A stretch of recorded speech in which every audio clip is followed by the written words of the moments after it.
প্রণসিবের সম্মানিত কাস্টমার, আমাদের একজন কাস্টমার কাজিরার গ্যালারির একটি ওয়ালেট আমাদের কাছে পাঠিয়ে দিয়েছে এবং এটার সেম টু সেম একটি প্রোডাক্ট তৈরি করে দিতে বলেছে।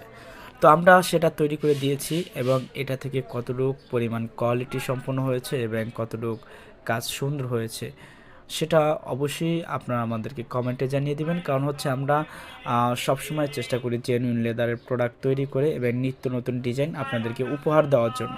তো আশা করি এই প্রোডাক্টটির সাথে আমাদের যে প্রোডাক্টটি আমরা তৈরি করেছি সেটার সাথে কতটুকু পার্থক্য রয়েছে আপনারা নিজেরাই যাচাই করবেন। এবং হচ্ছে আমরা সবসময় চেষ্টা করি 100% কোয়ালিটি সম্পন্ন প্রোডাক্ট আপনাদেরকে উপহার দেওয়ার জন্য। তো এটা হচ্ছে একটা কপি প্রোডাক্ট। তো দেন হচ্ছে যে যারা অনলাইনে সবসময় অ্যাক্টিভ কাজ করতেছে, সবসময় অ্যাক্টিভ থাকে, তারা আসলে প্রপারলি ওইভাবে নিজেদের কোনো ডিজাইন